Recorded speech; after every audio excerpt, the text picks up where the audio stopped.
ميموريدي سان داونز يستضيف الاهلي الساعه الثالثه عشرا. الثالثه عشرا، عشرا ايه دي؟ الساعه 3 العصر، لازم افتي يعني. الساعه 3 عصر اليوم، عصر السبت اسف. ميموريدي سان داونز والنادي الاهلي. الساعه 6 عصر نفس اليوم السبت هيبقى اورلاندو بايرتس مع نادي بيراميدز.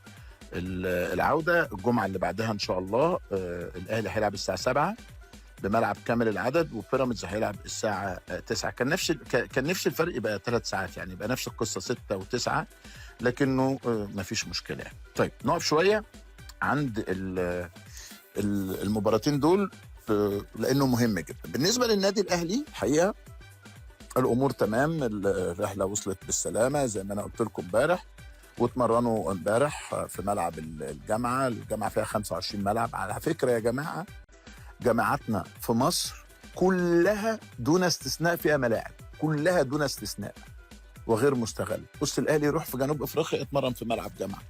احنا هنا مثلا نفسي مثلا لما يجي فريق افريقي يقول لك وادى مرنوا في ملعب جامعه القاهره، وادى مرنوا في ملعب مش عارف في جامعه السلام، وادى.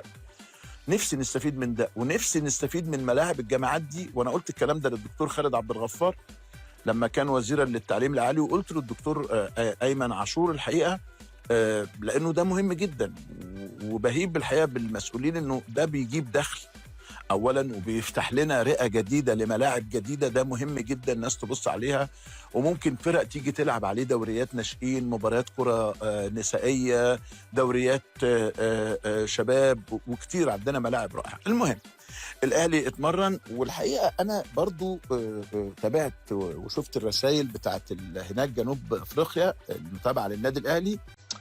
حاسس كده انه في حاله جيده، يا رب بس يكون احساسي صحيح.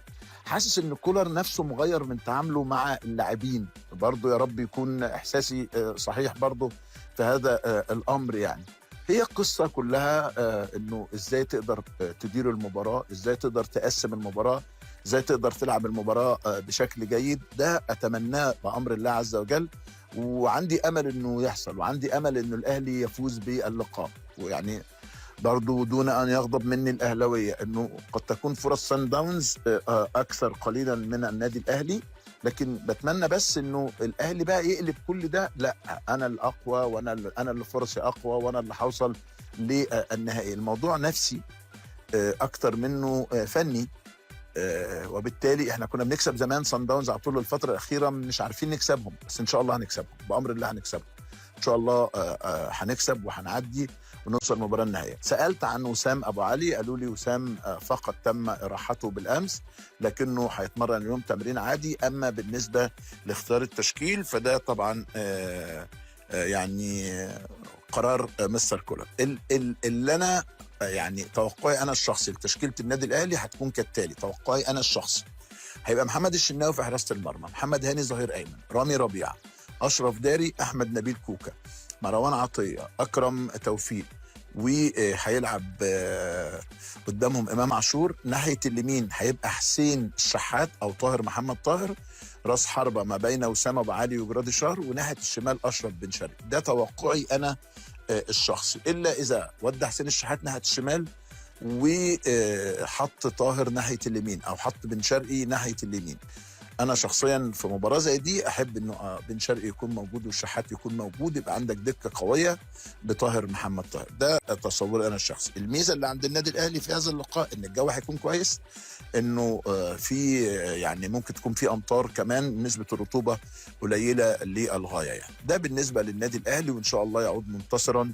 لو سجل جون هناك يعني طلعنا 1-0، طلعنا 1-1، يبقى شيء رائع يعني. المهم الا نخسر والا تهتز شباكنا بامر الله عز وجل. نروح لبيراميدز. وبيراميدز الحقيقه بيغيب عنه لاعب مهم جدا، هو ابراهيم عادل. ابراهيم عادل يا جماعه لا لا لا، لعيب تقيل، ولاعيب طور نفسه بنفسه غير من طريقه ادائه ومن اسلوبه. لعيب جناح اللي هو يعرف يخش على القلب، ويعرف يجيب جون، ويعرف يعمل هدف. لا، لعيب تقيل يعني. انا تصوري الشخصي انه فرص بيراميدز اقوى من فرص اورلاندو. ده تصوري انا الشخصي. خبرات بيراميدز اقوى من خبرات اورلاندو، ده برضو تصوري الشخصي. وحساباتي انه بيراميدز يعني 60% في المباراه النهائيه. دي حساباتي انا الشخصيه. الاهلي وصن داونز في خناقه كرويه ممتعه. اتمنى ان النهائي يبقى الاهلي وبيراميدز، اتمناه بصراحه يعني. لكن بيراميدز عنده مايلي، عنده الشناوي، عنده بلاتي توريه، عنده وليد الكارتي، عنده مهند لاشين، عنده علي جبر، عنده حمدي، عنده الشيبي. لا، عنده فرقه تقيله جدا جدا. مصطفى فتحي. لا، فرقه بيراميدز فرقه تقيله وفرقه قويه وفرقه الحقيقه متدرجه، يعني مشيها خطوه بخطوه. اضاعت بطولات على نفسها السنتين اللي فاتوا كتيره جدا، لكنها بدات تحط نفسها كفريق من الفرق القويه في كره القدم المصريه. تعمل له 1000 مليون حساب دلوقتي. بيراميدز الاهلي ما عرفش يكسبه الدورين 2-2 1-1. كسبان الزمالك في الدور الاولاني 3-0، متاهل لنهائي الكاس. فمن يعني يقلل من قدرات بيراميدز لا يبقى غلطان بنسبة 1000%. فرص بيراميدز أن يكتب التاريخ قوية جدا. فرص بيراميدز أنه يصل للمباراة النهائية قوية جدا جدا جدا جدا. تركيز شوية، إصرار شوية. وعلى فكرة أورلاندو يعني فريق بيكسب بصعوبة. يعني مثلا كان متعادل مع الأهلي في جنوب أفريقيا 0-0، كسب الأهلي هنا بغرابة شديدة جدا، والأهلي ضيع جون بالغريب يعني. كسب مولودية في الجزائر 1-0، تعادل في ملعبه 0-0، والمولودية ضيعوا 3 أهداف مؤكدة يعني. هناك فرصة عمر لنادي بيراميدز للتأهل إلى المباراة النهائية، وبعد كده بقى نشوف هو والأهلي يبقى إيه. هتبقى قصة.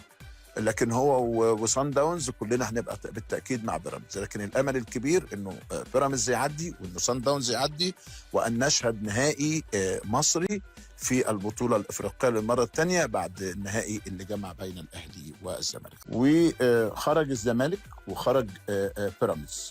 هذا الخروج اعطى الفرصه لاتحاد الكوره انه يعلن فورا مباراه نهائي كأس مصر تجمع ما بين الزمالك وبيراميدز. ان شاء الله هتكون يوم 20 مايو.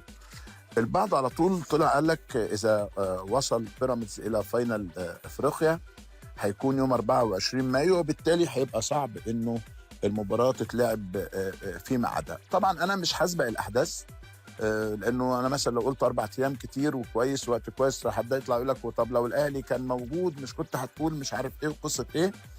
فانا مش هتكلم في النقطه دي دلوقتي، يعني هستنى شويه. هل اتحاد الكوره حاسبها صح بشكل جيد؟ هل ممكن يقدم المباراه يوم، او هل الفاينل هيكون مثلا ما بين 20 و21 فبالتالي ممكن يتلعب 21؟ لسه هنشوف يعني القصه شكلها عامله ازاي. لكنه هيبقى جميل من الاتحاد وجميل من الرابطه لو خلصوا لنا الموسم السنه دي بدري. يعني لو مثلا في اواخر مايو، في الاسبوع الاولاني من شهر 6، اعتقد ده هيبقى افضل بالنسبه للكره المصريه. لكن في حاجه عجباني بصراحه، يعني انه كنا زمان بنتكلم محدش بيعبرنا، يعني يقول لك يقولوا اللي هم عايزينه بتاع. زمان قوي كنا بنتكلم الناس يعني ايه بتقول لك حاضر هنشوف. بعدين جت فتره